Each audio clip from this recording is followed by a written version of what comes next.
السلام علیکم ورحمۃ اللہ وبرکاتہ۔ آج ہم جہنم کا حال بیان کرتے ہیں اور اس میں ہم دیکھتے ہیں کہ وہ کون سے 4 آدمی ایسے ہیں جو کہ جہنم میں ڈالے جائیں گے۔ آپ صلی اللہ علیہ وآلہ وسلم نے ارشاد فرمایا، 4 آدمی جہنم میں ایسے ہوں گے جن کی وجہ سے اہل جہنم بھی پریشان ہوں گے۔ یہ لوگ کھولتے ہوئے نہایت گرم پانی اور بھڑکتی ہوئی آگ کے درمیان دوڑ رہے ہوں گے، اور ہائے شامت، ہائے بربادی کے الفاظ ان کی زبانوں سے نکل رہے ہوں گے۔ جہنمی لوگ آپس میں ایک دوسرے سے کہیں گے کہ ہم تو ویسے ہی تکلیف میں تھے، ان بدبختوں نے ہم کو مزید اذیت میں مبتلا کر رکھا ہے۔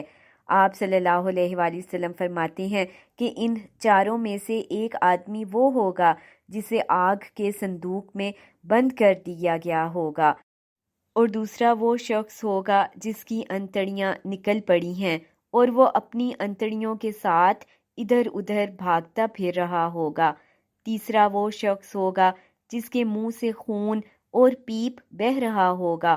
چوتھا وہ شخص ہوگا جو اپنا گوشت کاٹ کاٹ کر کھا رہا ہوگا۔ آگ کے صندوق میں قید جہنمی کو دیکھ کر دوسرے لوگ کہیں گے کہ یہ منحوس اور شامت زدہ آدمی جس کی پریشانی سے ہم بھی اذیت میں ہیں، اس نے دنیا میں آخر کیا کیا تھا؟ کس جرم کی وہ سزا پا رہا ہے؟ اللہ تبارک و تعالی بتائے گا، یہ شخص اس حال میں مرا ہے کہ اس کے ذمے لوگوں کا مال باقی تھا، لیکن باوجود قدرت کے اس نے لوگوں کی امانتیں اور قرضے واپس نہیں کیے تھے۔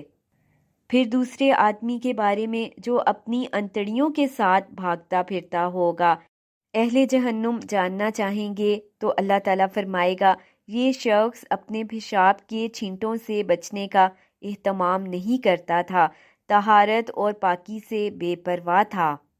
اسی طرح تیسرے آدمی کے بارے میں جس کے منہ سے قے اور پیپ بہہ رہا ہوگا، وہ پوچھیں گے تو اللہ تعالیٰ بتائے گا کہ یہ شخص برے الفاظ سے اس طرح دلچسپی لیتا تھا جس طرح بدکاروں کو شہوانی باتوں میں مزہ آتا ہے۔ آخر میں اس شخص کی بابت اہل جہنم پوچھیں گے جو اپنا گوشت کاٹ کاٹ کر کھا رہا ہوگا۔ اللہ تعالیٰ انہیں بتائے گا کہ یہ شخص پیٹھ پیچھے لوگوں کی برائیاں بیان کرتا اور ادھر ادھر چغلی کرتا پھرتا تھا تاکہ لوگوں کے آپس کے خوشگوار تعلقات ختم ہو جائیں اور وہ آپس میں لڑ پڑیں۔ استغفر اللہ ربی من کل ذنب واتوب الیہ۔ اس حدیث میں دیکھا جائے تو 3 چیزوں کا ذکر ہے کہ ایک قرض کا نہ ادا کرنا، اور دوسرا طہارت کا اہتمام نہ کرنا، اور تیسرا بے حیائی کی باتیں کرنا، اور چوتھا ایسی باتیں کرنا جس سے آپس میں لڑائی جھگڑا پیدا ہو، آپس میں نفرت پیدا ہو۔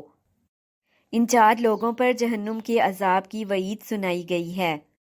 اس لیے دیکھیں کہ جتنی جلدی ہو سکے قرض ادا کر دینا چاہیے۔ کسی کے بھی ذمہ کوئی بھی قرض ہے، وہ چاہے معمولی ہی کیوں نہ ہو، اس کو جلد از جلد ادا کر دینا چاہیے، کیونکہ موت کا کوئی وقت مقرر نہیں ہے، موت تو کسی وقت بھی آ سکتی ہے۔ اس لیے اپنے معاملات کو ساتھ ساتھ حل کرتے جانا چاہیے، کیونکہ قرض کی ادائیگی کی استطاعت کے باوجود بھی اگر کوئی قرض ادا نہیں کرتا تو اس کے لیے کس قدر سخت عذاب کا بتایا جا رہا ہے کہ آگ کا صندوق ہے اور اس میں وہ اس قدر تکلیف میں مبتلا ہے جہنمی کہ اسے دیکھ کر باقی جہنمی بھی خوفزدہ ہو رہے ہیں۔ اسی طرح طہارت کا اہتمام نہ کرنا اور پیشاب کے چھینٹوں سے پرہیز نہ کرنا۔ اب دیکھیں کہ ہمارا دین مکمل دین ہے، ہمیں ہر طرح کی بات آپ صلی اللہ علیہ وآلہ وسلم نے بتا دی ہے۔ طہارت کے متعلق، غسل کے متعلق، غسل جنابت کے متعلق ہر بات بتا دی گئی ہے۔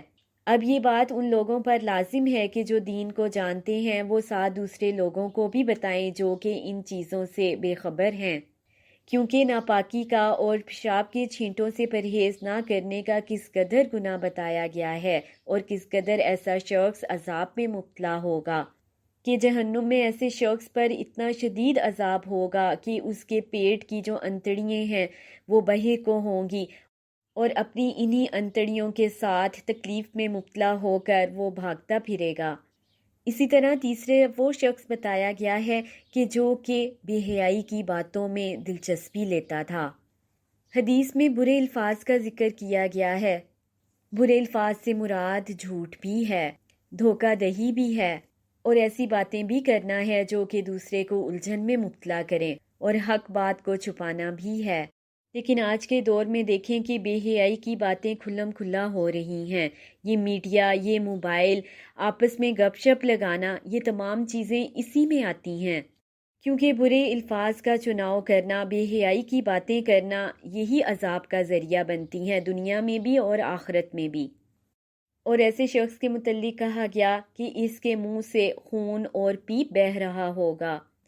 پھر چوتھے شخص کے متعلق کہا گیا کہ ایسا شخص جو کہ ایسی باتیں کرتا ہے، آپس میں فساد ڈلواتا ہے تاکہ لوگوں کے درمیان نفرت پیدا ہو، بغض پیدا ہو، آپس میں تعلقات کو خراب کرواتا ہے، آپس میں لڑائی جھگڑے ڈلواتا ہے، تو ایسے شخص کے لیے بھی سخت عذاب کی وعید سنائی گئی ہے کہ ایسا شخص جہنم میں اپنے گوشت کو کھا رہا ہوگا۔ اللہ تبارک و تعالیٰ سے یہ دعا ہے کہ اللہ تعالیٰ ہم سب کا خاتمہ بالخیر فرمائے، آمین ثم آمین، اور جہنم کی آگ سے محفوظ رکھے، قبر کے عذاب سے محفوظ رکھے، آمین ثم آمین۔ ربنا تقبل منا انک انت السمیع العلیم وتب علینا انک انت التواب الرحیم۔ السلام علیکم ورحمۃ اللہ وبرکاتہ۔